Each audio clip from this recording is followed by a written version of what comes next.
Buckle up for some big news because today in Paris, the 2025 Tour de France route was presented by race organizer ASO and its director Christian Prudhomme.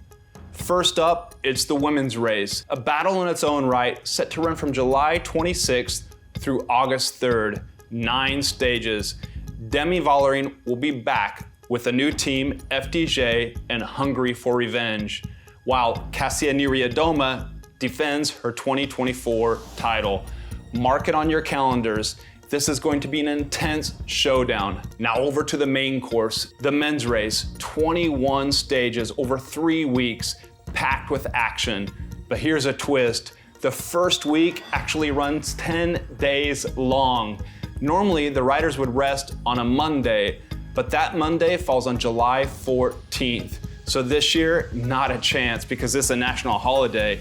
So the organization will take the peloton to La Mont-Dore in celebration of Bastille Day.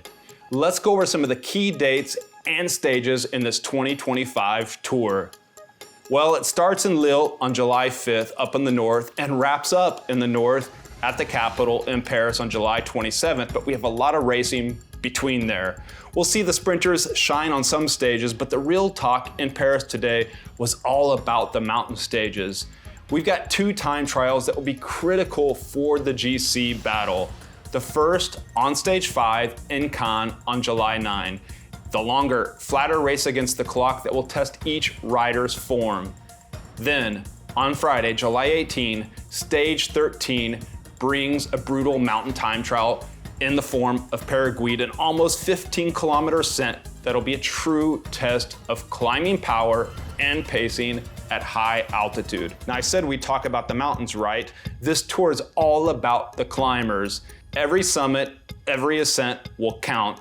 At the end of the first 10-day stretch, Bastille Day will feature a tricky summit finish at Le Mont-Dore in the Massif Central. It's an unexpected twist and one that could shake things up early. The second week, although short, it packs a punch. With 5 stages that start off intense, Hautacam brings back this Pyrenean giant. And then the mountain time trial, it keeps going and going, a rare, grueling addition to the race that could be game-changing, followed by a stage to Super Bagnères. After the Pyrenees, this route pivots to the southeast to the Alps. The riders will have their second rest day in Montpellier. Not much time for resting though because the racing begins thereafter. Before we get to the Alps, stage 16 tackles the mighty Mont Ventoux, the giant of Provence. A couple of days later, we're into the jaw-dropping Col de la Loze climb and that finish at Courchevel.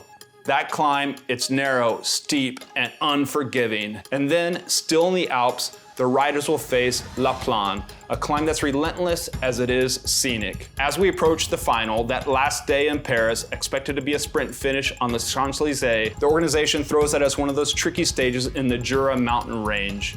A stressful, technical stage, close to the Swiss border and bound to be unpredictable. This is the Pont de Lire stage, and it's a wild card. So, can Tadej Pogacar defend his 2024 title, win a 4th edition of the Tour de France? Will Jonas Vingegaard get revenge? And what about Primož Roglič or Remco Evenepoel, both with something to prove in the Tour de France?